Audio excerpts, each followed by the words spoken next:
Bapak Kasal telah membuat surat keputusan yang intinya menetapkan tanggal 4 Februari itu sebagai Hari Hidrografi Angkatan Laut.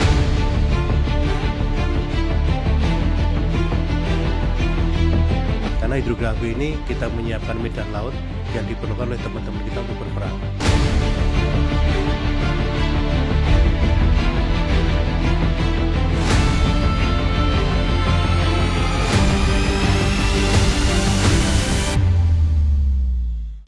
Ketika setiap gelombang di lautan bercerita, maka ilmu pengetahuan membantu manusia mendengarkan dan memahami suara alam. Halo pemirsa, apa kabar Anda? Berjumpa kembali dengan saya Grace di podcast inspiratif TNI Angkatan Laut, Naval Untold Story. Go, go, go! Hari ini saya bersama narasumber yang sangat inspiratif. Sesungguhnya sudah lama kami menantikan hari ini dan akhirnya bisa bertemu dengan narasumber kita kali ini. Dan inilah narasumber kita, Komandan Pusat Hidro-Oceanografi Angkatan Laut dan Pushidrosal, Laksamana Madya TNI Budi Purwanto STMM. Apa kabar Komandan? Baik, terima kasih Mbak Kris. Terima kasih juga Komandan sudah berkenan hadir di Naval Untold Story. Dan kita hari ini hadir untuk memberikan informasi dan manfaat bagi masyarakat tentunya. Oke.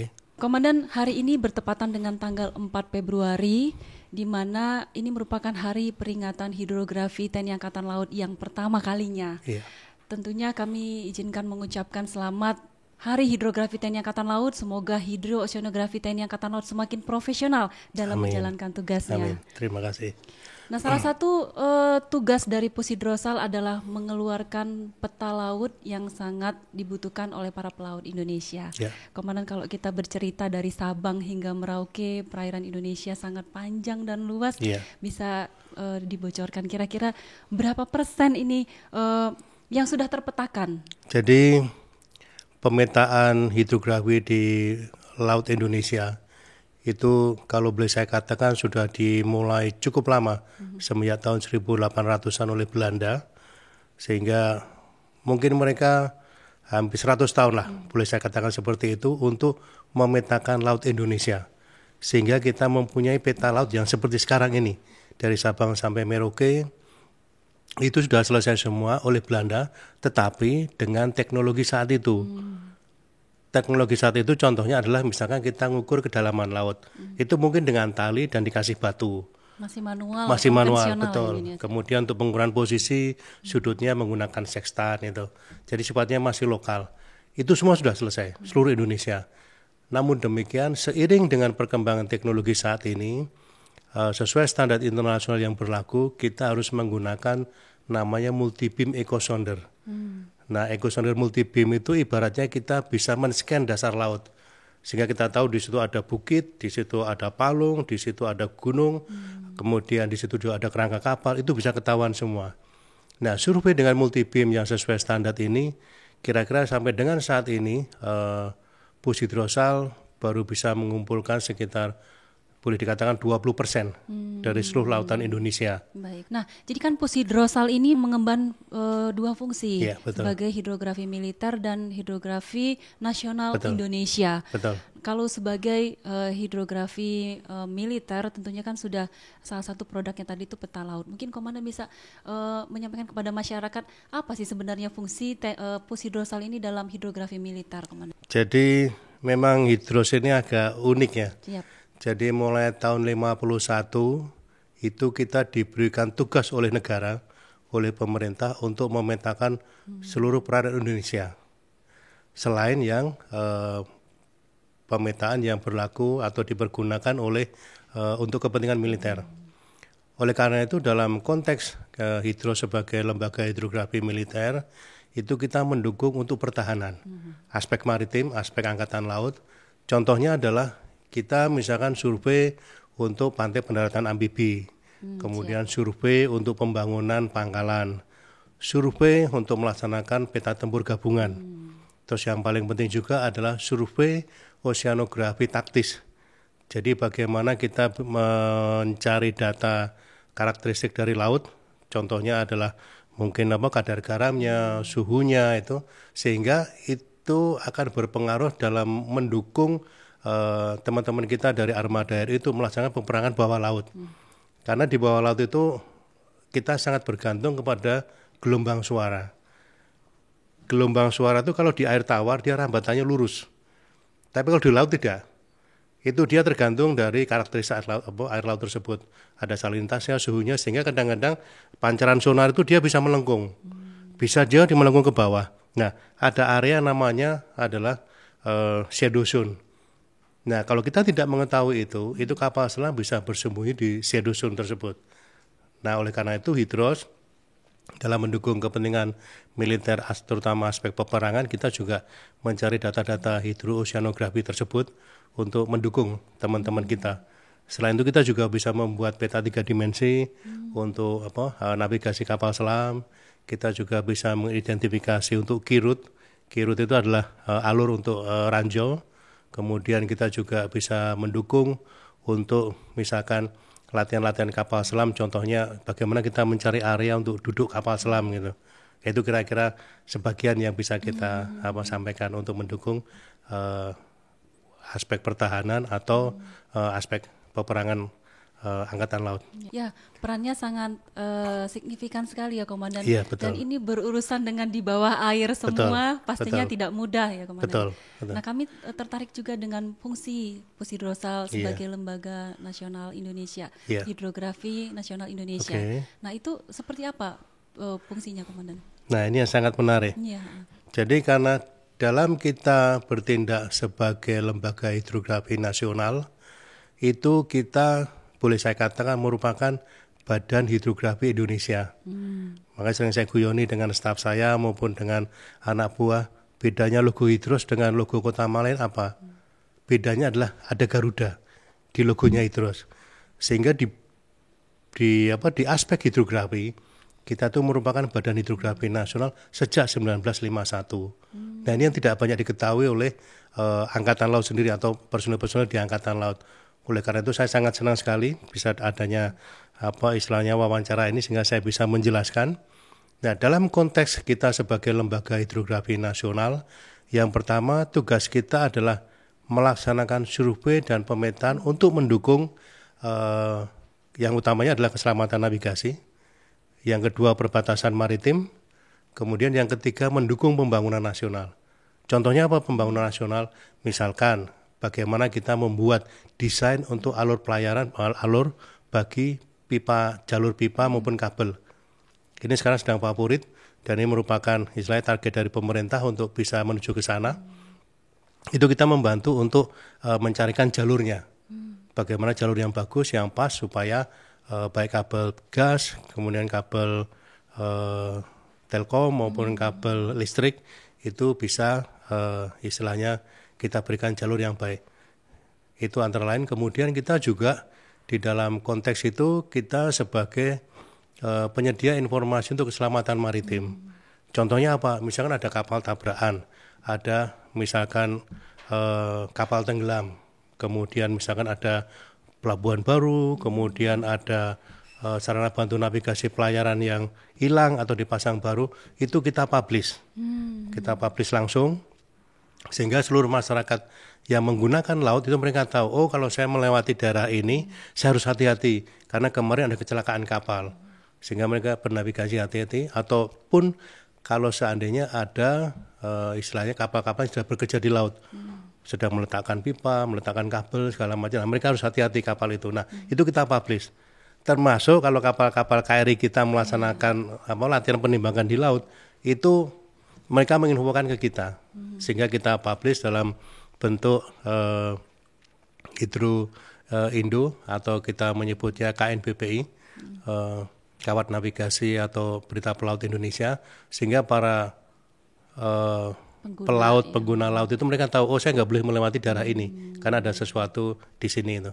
Itu contohnya. Kemudian tidak kalah penting adalah bahwa sebagai lembaga hidrografi nasional, kita juga merupakan pembina profesi hidrografer nasional. Ya, minggu lalu saya sudah CC ke Bapak Menteri Menaker, Menteri Tenaga Kerja. Intinya adalah kita mohon support dari beliaunya supaya para SDM hidrografer Indonesia itu bisa mencapai level internasional. Jadi ini mohon maaf Mbak Grace kalau saya boleh istilahnya nyampaikan sedikit. tanda tangan Dan Bus Hidrosal selaku Kepala Hidrografi Indonesia itu berlaku internasional. Jadi kalau Dan Bus Hidrosal selaku Indonesian Chief Hydrographer itu mengeluarkan Certificate of Competence, itu dia langsung bekerja di internasional. Itu sampaikan kepada Menteri Tenaga Kerja, sehingga harapan saya selaku Dan Bus Hidrosal itu Menaker bisa membantu kita supaya SDM kita itu bisa mencapai level tersebut. Nah itu nanti bisa kita lewatkan, ada lewat pendidikan, lewat kursus gitu, sehingga standar itu dipenuhi oleh para teman-teman kita, terutama yang swasta. Yang tidak kalah penting juga adalah kita bekerja sama dengan teman-teman dari lembaga pendidikan, dari universitas, untuk mereka tanda petik bekerja sama dengan kita untuk di bidang penelitian kelautan, bagaimana kita berkolaborasi. Contohnya adalah kita bekerja sama dengan ITB, kemudian dengan Stasiun Bosca, itu membuat namanya Almanak Nautika Indonesia, kita singkat ANI. Nah selama ini untuk Almanak Nautika Indonesia, Almanak Nautika ini, itu kita mengcopy dari punya Inggris, kemudian kita jual, nah nanti kita membayar royalti kepada mereka. Nah karena di ITB ada Fakultas Astronomi, sehingga waktu itu kita sounding, ternyata mereka bisa. Oke, kalau gitu kita buat sendiri. Dan ternyata bisa, sehingga itu merupakan suatu kebanggaan bagi istilahnya putra-putra bangsa bahwa kita bisa membuat Almanak Nautika yang istilahnya bisa dipergunakan oleh para pelaut. Kemudian termasuk juga di satelit di batimetri 35 itu kita juga kerjasama juga dengan UI untuk istilahnya mengeksplor apa-apa yang dibutuhkan di Hidros, karena saya berharap bahwa Hidros itu bukan menjadi korban teknologi. Dalam artian kita hanya menggunakan softwarenya. Enggak. Kalau putra-putra Indonesia bisa mengembangkan software itu, kenapa tidak kita wadahi dan kita buat itu? Kira-kira demikian. Ini menarik sekali ya, Komandan. Jadi Pus Hidrosal di dalam melaksanakan tugasnya kan berdekatan dengan teknologi, Betul. dengan alutsista. Betul. Tentunya kan ini dilengkapi dengan yang mumpuni. Iya, betul. Mungkin Komandan bisa bercerita, tool apa yang digunakan Pus Hidrosal dalam melaksanakan tugasnya? Selain tadi software sudah dibocorkan, gitu, Komandan. Secara umum itu kegiatan Hidros dalam penelitian di laut atau dalam survei pemetaan, kita dari mulai pengambilan data, pengolahan data, kemudian pengumpulan data, terus kemudian juga setelah itu kita sajikan data tersebut dalam bentuk informasi hidrografi, salah satunya adalah peta laut Indonesia. Dalam mencari kedalaman di laut, kita sekarang ada cukup banyak alatnya, ada namanya side scan sonar, ada single beam echo sounder, cuma sekarang yang menjadi standar adalah multi beam echo sounder. Namun demikian dikembangkan lagi, karena untuk kita pergi ke lapangan itu cukup mahal, sehingga sekarang ada namanya teknologi LIDAR, Light Detection and Ranging, itu bisa mengukur kedalaman laut dengan drone maupun pesawat. Itu kalau lautnya jernih ya kira-kira bisa sampai 25-30 meter. Iya, itu. Siap. Nah kemudian di sisi lain kita menggunakan salah satu teknologi namanya adalah SDB, Satellite Derived Bathymetry. Jadi pengukur kedalaman laut dengan menggunakan citra satelit. Memang kesalahannya kemarin kita lihat masih sekitar 10-15%, tapi SOG daripada di situ tidak ada data. Ya oleh karena itu salah satu istilahnya teknologi yang sekarang dipakai di pemetaan. Selain itu kita juga banyak ada current meter mengukur arus, kemudian ada CTD untuk mengukur karakteristik air laut, kemudian juga ada magnetometer untuk mengukur kemagnetan bumi. Itu kita perlukan saatnya kita deteksi kapal selam maupun ranjau di dasar laut. Nah kemudian juga ada software pengolah data yang sangat bermanfaat bagi kita, karena dengan teknologi yang ada sekarang, suka tidak suka kita harus menuju ke sana. Betul. Termasuk kapal perang ya, menjadi komandan ya, yang mempunyai kemampuan survei seperti KRI Rigel ini. Kelihatannya ada cerita khusus nih KRI Rigel, mungkin bisa dibocorin komandan. Ya, saya bersyukur bahwa di tahun 2014 sampai dengan 2015 saya ditunjuk oleh pemimpin Angkatan Laut untuk menjadi Dansatgas pengadaan kapal BAU di Prancis, tepatnya di kalangan Osea Sabdolong. Nah, ini kapal ini panjangnya adalah 60 meter. Kita punya dua, 934 KRI Rigel dan 933 KRI Rigel, 934 KRI Spica. Kapal ini sangat canggih. Jadi dia ada alat pengukur kedalaman, kemudian itu sampai 6.000 meter. Terus kemudian kita bisa mendeteksi arus itu sampai kedalaman 250 meter dengan ADCP. Kemudian kita masih punya ROV. Kemudian kita juga punya AUV. Cuma ini kandangnya belum masuk ya. Siap. AUV Autonomous Underwater Vehicle itu bisa menyelam sampai kedalaman 1.000 meter. Kemudian juga ada beberapa yang lain, ada magnetometer, ada side scan sonar, semuanya lengkap. Saya sangat senang dengan kapal ini karena begitu datang ke Indonesia langsung bisa dipergunakan. Cukup membanggakan bagi Indonesia ya. Iya, sangat membanggakan. Dan kemarin juga berhasil mendeteksi pesawat yang jatuh di perairan. Betul. Ya. Jadi waktu itu dengan KRI Rigel kita bisa mendeteksi puing-puing dari Sriwijaya Air. Dalam 3 jam kita sudah bisa mendeteksi, sehingga para penyelam kita, kemudian kapal ini juga dilengkapi dengan HiPAP namanya, itu untuk mendeteksi dari pancaran transponder dari black box-nya kapal. Nah kita deteksi pakai itu, ternyata pingnya ada, sehingga kita langsung menuju ke sana. Kita sudah identifikasi posisi-posisi yang ada, sehingga pada saat itu para penyelam kita begitu datang mereka sudah langsung ke lokasi. Info awal itu dari KRI ya komandannya? Iya, jadi waktu itu begitu kita mendapatkan informasi tentang musibah Sriwijaya Air, kalau Mbak Kris tahu yang Flight Radar 24 itu kan display pesawat-pesawat terbang di wilayah Indonesia. Itu oleh staf saya dioverlaykan dengan peta laut Indonesia, sehingga posisi lost contact-nya di area ini. Ya, kemudian dari flight betul, radar. Flight radar tersebut. Kemudian dari itu kita overlaykan, kira-kira posisi di sini. Kemudian dari data cuaca, data arus, kemudian kita prediksi kira-kira radius dari datum atau lost contact tadi itu, misalkan sekian ratus meter, nah kita langsung menuju ke sana. Ternyata kita dapat semua itu, data itu. Sehingga para penyelam kita bisa dengan cepat menemukan black box tersebut. Wah, luar biasa ya. Jadi disinkronize dari aplikasi lain dengan aplikasi yang kita miliki. Betul. Saat ini ada 4 ya. Jadi yang paling baru adalah KRI Poluk, buatan dari Batam, buatan kita sendiri. Terus kemudian karya anak bangsa. Karya anak bangsa. Kemudian yang kedua adalah Rigel Spica. Kemudian yang terakhir KRI Dewa Kembar. Ini memang kapal tua, tapi memang the real ocean going survey, jadi sudah kapal teruji. Legend ya, kapal legend. Nah, saya pernah kena ombak 6 meter di kapal ini, meter kapalnya.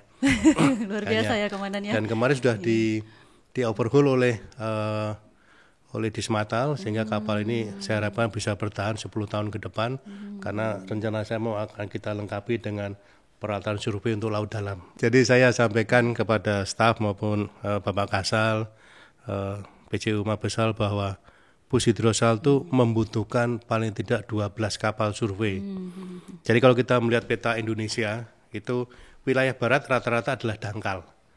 Dari mulai Laut Jawa, terus kemudian ke Natuna itu relatif dangkal, di bawah 500-600. Nah itu bisa di-cover oleh kapal-kapal produksi dalam negeri, yang instalasi alatnya bisa kita bantu. Dengan PC-PC 60 itu kita bisa survei di wilayah barat. Ini saya butuh sekitar 4. Nah kemudian di wilayah perairan kepulauan wilayah timur itu dari mulai misalkan Bali sampai dengan Papua itu relatif dalam, tapi masih di dalam perairan pedalaman. Sehingga saya berharap meskipun kapalnya tidak terlalu besar, ya harapan saya bisa 70-80 meter, itu tapi sensornya sensor laut dalam. Karena Laut Banda itu kedalamannya sekitar sampai 8.000-an. Ya, kemudian Laut Sulawesi itu sekitar 5.500-an. Itu, nah kemudian untuk yang mengcover di Samudra Pasifik butuh 2 kapal yang besar. Kemudian di Samudra Hindia itu kita butuh 2 kapal yang besar. Kita menyebutnya ocean going. Nah saat ini kita sedang dibangunkan oleh Kemhan, dibuat di Jerman. Kemarin untuk bangunan kapalnya itu dibuat di Palindo Batam. Kemudian untuk instalasi dari permesinan, kemudian peralatan sensor, komunikasi dan lain-lain itu nanti diinstal di Jerman. Panjangnya 105. Ya, jadi nanti makin gagah. Ya. memperkuat kita ya, bisa Amin, memperkuat dalam amin. melaksanakan tugas. Iya, Baik Komandan, tentunya dengan datangnya peralatan baru, alutsista Iya. baru, ini tentunya kan harus didukung dengan sumber daya manusia yang mumpuni Betul. ya Komandan ya. betul. Kita kalau flashback ke belakang, Pusidrosal dengan validasi organisasi namanya berganti-ganti, kemudian pernah di jabat bintang 1 hingga akhirnya Iya. sekarang bintang 3. Iya. Komandan kalau bisa menyimpulkan atau mungkin memberikan masukan tentang perkembangan Pusidrosal saat ini, bagaimana menurut Komandan? Iya, saya bersyukur kepada Babin Angkatan Laut yang istilahnya memberikan kesempatan kepada Pusidrosal untuk menjadi besar, dan memang sewajarnya demikian, karena saya sampaikan tadi Mbak Grace bahwa satu fungsi adalah kita itu sebagai Badan Hidrografi Nasional. Nah, pemerintah juga menyadari itu.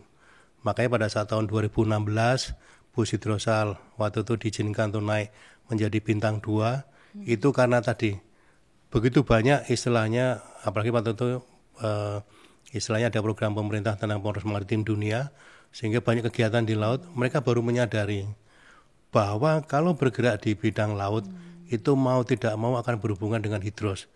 Kenapa? Karena sesuai dengan peraturan di UNCLOS maupun di peraturan pemerintah kita, bahwa peta yang mempunyai aspek legal di laut adalah peta laut Indonesia. Kemudian yang kedua, semua kegiatan di laut itu harus dilaporkan kepada instansi pemerintah di bidang hidrooceanografi, yang artinya adalah Pusidrosal.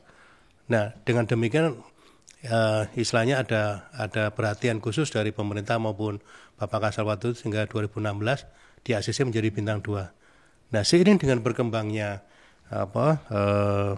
teknologi, kemudian juga kegiatan ekonomi di laut, apalagi waktu itu dengan adanya Menko Marves yang menyatukan kebijakan di bidang maritim, ada beberapa hal yang waktu itu membuat pemerintah menyadari. Contohnya adalah pada saat penataan pipa kabel di Selat Singapura. Kalau kita perhatikan di Selat Singapura itu keluarnya kabel itu teratur. Nah, di kita tidak, akse merawut. Padahal waktu itu kita sedang mencari ale lugu jangkar untuk istilahnya bisa menampung limpahan dari kapal-kapal yang akan masuk ke Singapura. Nah, ini begitu ditanya, loh ini siapa yang punya data ini? Oh, Pusidrosal, Pak. Kemudian terkait dengan zonasi wilayah dan lain-lain, Pusidrosal, Pak. Hanya waktu itu dari pemerintah kemudian berkoordinasi dengan Panglima TNI dan Kasal, disetujui bahwa Pusidrosal dinaikkan menjadi bintang 3 supaya posisinya setara dengan badan-badan yang lain yang dikepalai oleh bintang 3. Itu Mbak Grace. Saya bersyukur. Dan saya bersyukur Bapak Kasal sekarang juga memberi kesempatan Pusidrosal untuk menjadi besar, sehingga dengan tugas demikian kita berharap hidrografi di Indonesia itu semakin maju di bawah Angkatan Laut ini. Amin, amin, mudah-mudahan Amin. Komandan ya. Dan ini suatu kebanggaan juga ya bagi TNI Angkatan Laut. Betul Mbak Grace. Ada Kotama yang berstandarisasi nasional, di mana salah satu produk-produknya itu juga selain dimanfaatkan oleh pelaut nasional, juga kan dibutuhkan oleh pelaut-pelaut internasional yang melintas di perairan Nusantara. Betul. Nah, kaitannya dengan itu Komandan, Pusidrosal ini juga kan berhubungan atau berkaitan dengan beberapa organisasi hidrografi di tingkat internasional. Iya. Nah, mungkin Komandan bisa cerita apa saja itu peranan kita disetarakan di mata dunia ini. Cukup banyak ya. Jadi yang pertama terkait dengan Indonesia, Angkatan Laut, Pusidrosal dalam hal ini sebagai Badan Hidrografi Nasional, itu kita sudah mewakili Indonesia mulai tahun 1951. Bukan mewakili Angkatan Laut, mewakili Indonesia sebagai kantor hidrografi tadi. Itu, jadi kita terlibat di IHO, dan di IHO ini kita bukan hanya sebagai anggota, tetapi kita adalah council. Salah satu anggota dewan, boleh dikatakan dewan tetap dari 10 itu, kita yang nomor 4. Artinya mereka menyadari bahwa perairan Indonesia, hidrografi Indonesia itu sangat penting bagi lalu lintas perdagangan lewat laut di dunia ini gitu. Itu di IHO. Jadi untuk council nanti akan istilahnya bersidang setahun sekali. Terus kemudian yang kedua, kita juga menjadi ketua di East Asia Hydrographic Commission atau Komisi Hidrografi Asia Tenggara. Ini biasanya untuk kepemimpinannya di rolling per 3 tahun. Saat ini Indonesia masih menjadi ketua sampai dengan nanti Oktober 2025. Kita akan nanti serahkan kepada Cina sekarang yang sementara ini menjadi wakil kita. Akhir Februari saya akan ke Hangzhou, Cina untuk memimpin rapat EHC ini. Kemudian berikutnya kita juga menjadi anggota di Indian Ocean Hydrographic Commission. Jadi komisi hidrografi di Samudra India bagian utara. Kita ada India, ada Bangladesh, ada Pakistan, gitu. Arab Saudi juga masuk ke sana. Terus kemudian kita menjadi namanya associate member. Itu di Southwest Pacific Hydrographic Commission. Itu di komisi hidrografi di Pasifik Barat Daya. Banyak sekali ya. Banyak sekali. Itu masih nanti ada anggota IOC, terus kita juga menjadi working group dari beberapa ada peta laut, ada hydrographic survey working group dan lain-lain. Dan juga SCUFEN. SCUFEN itu adalah subkomite undersea feature name. Itu di bawah IHO. Dan kita menempatkan satu perwira kita sebagai asesor atau tenaga ahli di sana, yaitu Kolonel Oke. Dan mereka sangat welcome dengan kita. Jadi untuk menilai kalau seandainya ada fitur bawah laut seperti palung, ada gunung, ada bukit, itu menamainya bagaimana, itu termasuk SCUFEN ini yang menilai. Itu. Jadi kita menjadi member dari salah satu tenaga ahli di sana itu. Dan ini kan multifungsi, multiperannya Pushidrosal, baik militer maupun nasional, bahkan di internasional. Tentunya ini kan menjadi tugas berat untuk komandan untuk memanage personil yang banyak ini agar memiliki kualitas yang tetap dipertahankan sehingga menjadi institusi satu-satunya, badan satu-satunya yang dipercaya ternyata tidak hanya di tingkat nasional maupun internasional. Komandan itu bagaimana cara membina personil? Yang saya jelaskan tadi bahwa kita itu untuk core bisnisnya adalah di profesi hidrografi. Di situ ada ilmu geodesi, di situ ada ilmu oceanografi, ada ilmu hidrografi, ada ilmu geografi, kemudian juga ada ilmu kartografi atau pemetaan. Nah, oleh karena itu tahap pertama yang saya ibaratnya tekankan supaya para perwira hidros itu mempunyai kemampuan di profesi tersebut. Makanya kita punya pendidikan Pusdik-Hidros. Itu bersertifikat Cat B internasional. Tahun ini kita akan menerima 5 pasis dari mancanegara untuk disekolahkan di Pusdik-Hidros. Kemudian yang kedua, pada saat perekrutmen PAPK, itu kita minta jurusan-jurusan yang memang buat mendukung kita. Jurusan berat semua itu. Betul, jadi seperti contoh tahun lalu, karena kita sedang kerjasama dengan untuk membuat ANI tadi, kita merekrut perwira dari ITB, lulusan dari sarjana astronomi untuk membidangi itu, sehingga terjalin interaksi yang bagus dengan Fakultas Astronomi ITB. Kemudian yang lain juga demikian. Jadi kita rekrut para PAPK ini sesuai dengan kualifikasi yang kita inginkan. Selain itu, kita juga terkait dengan keselamatan pelayaran, kita juga memerlukan perwira-perwira dari Akademi Pelayaran. Seperti dari AIP Semarang, STIP, segala macam itu untuk membackup ilmu-ilmu yang terkait dengan pelayaran. Secara pribadi saya sangat senang dengan komposisi perwira hidros itu dari sumber-sumber yang ada, sehingga ini bisa membuat networking keluar maupun ke dalam itu lebih bagus, sehingga harapan saya bisa meningkatkan SDM-nya Pushidrosal. Selain itu saya juga men-trigger bagi para perwira yang sudah mengambil S1 itu supaya bisa mengambil S2. Karena tadi sering saya sampaikan seperti ini, kalau kita sebagai Kotama, kita menjalankan kebijakan dari Mabesal. Tetapi begitu kita sebagai badan hidrografi, kita membuat kebijakan. Nah, untuk membuat kebijakan, kita harus memiliki orang-orang yang mempunyai kemampuan.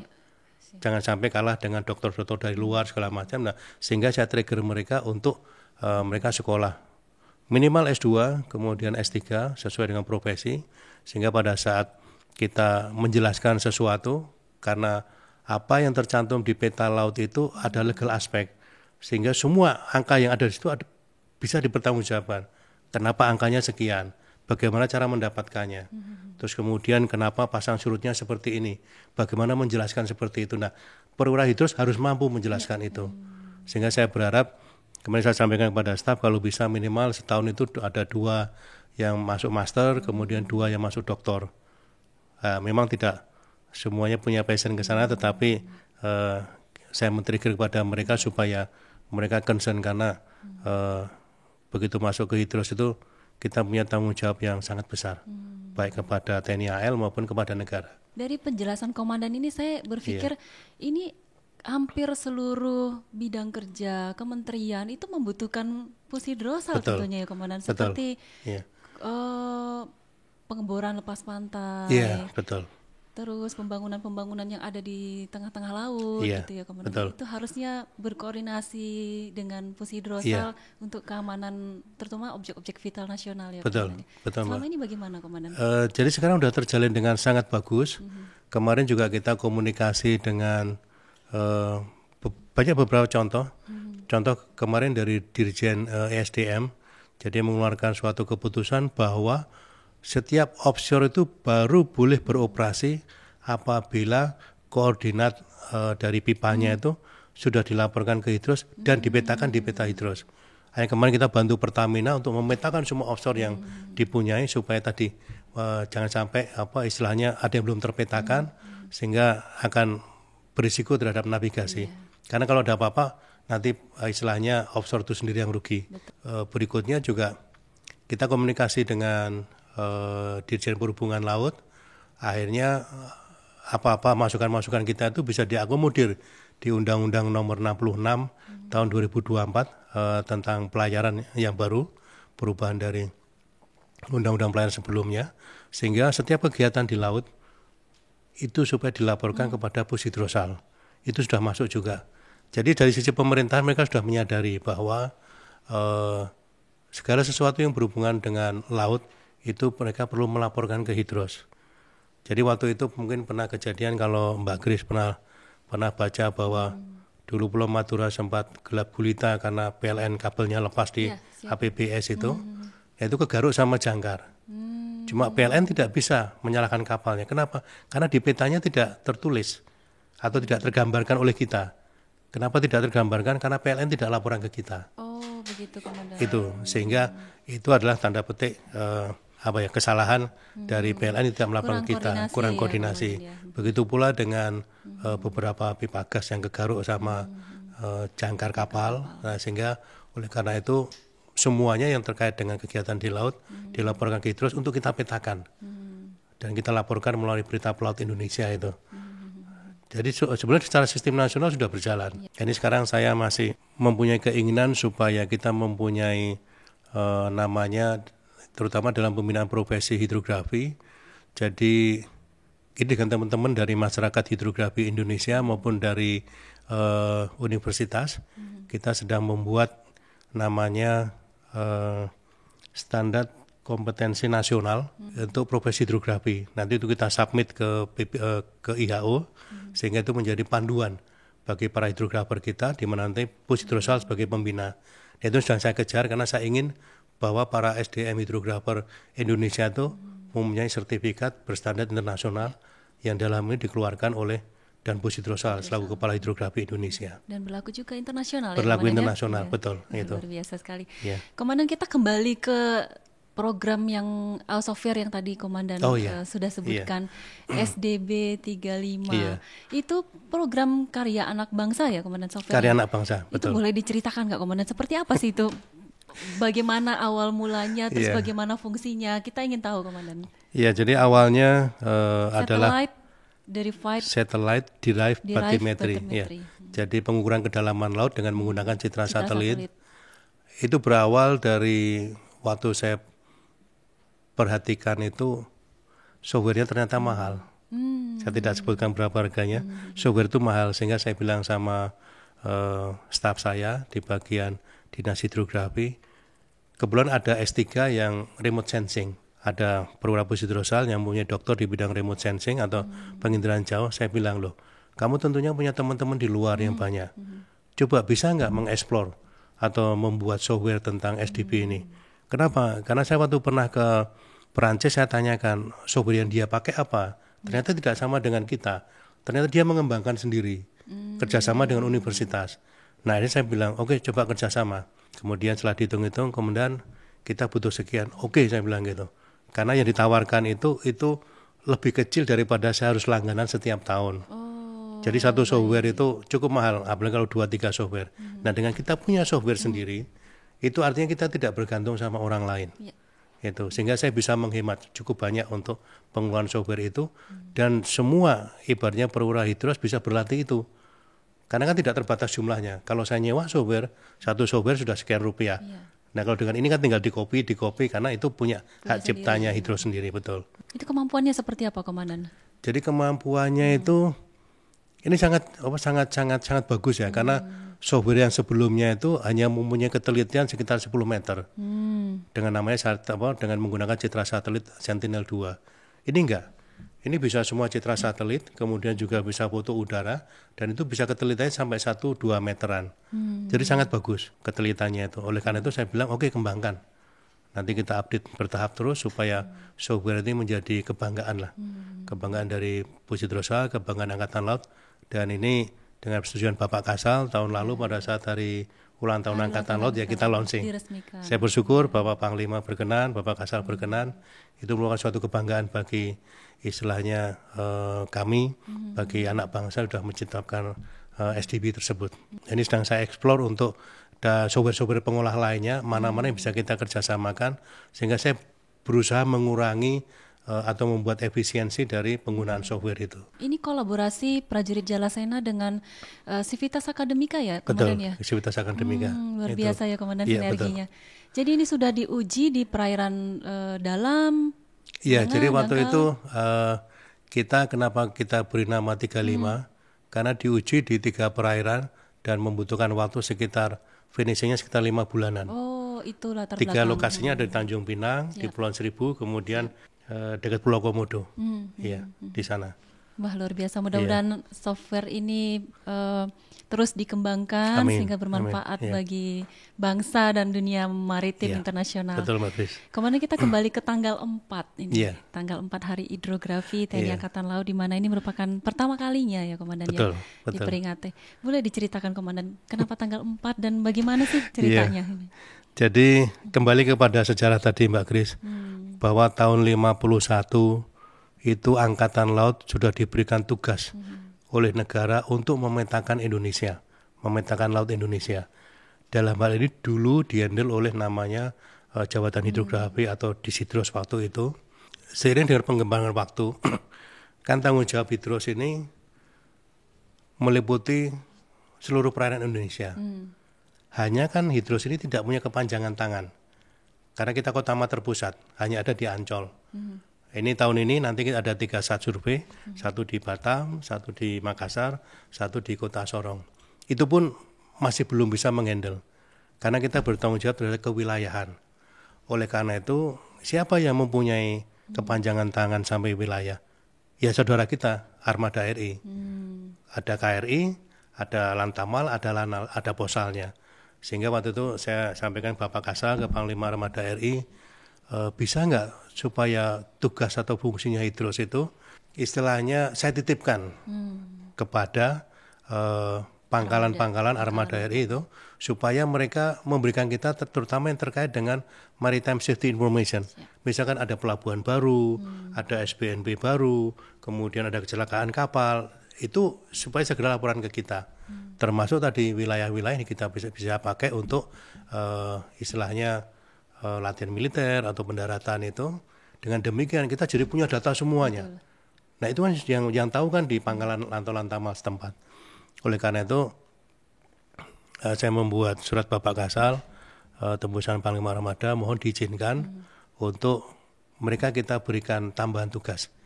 Nah, kenapa? Karena hidrografi ini bukan hanya tanggung jawab Pusidrosal, tapi tanggung jawabnya TNI AL. Itu. Nah, oleh karena itu salah satu yang waktu itu kita sampaikan bahwa mohon kita membuat kajian Bapak Kasal. Kenapa kita pilih tanggal 4 Februari? Karena tanggal 4 Februari tahun 1950 itulah ada skep Menhan waktu itu masih RIS untuk membentuk jabatan hidrografi itu di bawah Kasal. Itu lahirnya betul. Meskipun sebelumnya dari zaman Belanda sudah ada. Tetapi gongnya mulai tahun 50 itu.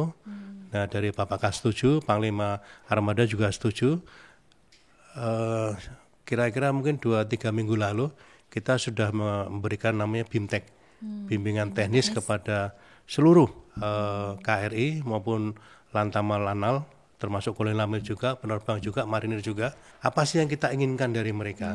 Siap. Kalau untuk survei dan pemetaannya, iya itu harus belajar dulu tentang ilmu hidrografi, Ya. karena ilmunya beda. Nah, tetapi untuk informasi maritim, informasi kewilayahan maritim, itu istilahnya bisa kita handle ke teman-teman kita di pangkalan maupun di armada. Kenapa demikian? Kalau misalkan saya menaruh orang-orang hidros di setiap pangkalan, di setiap KRI, tentunya membutuhkan personil tambah banyak. Padahal dengan keterbatasan personil kita saat ini itu tidak mungkin.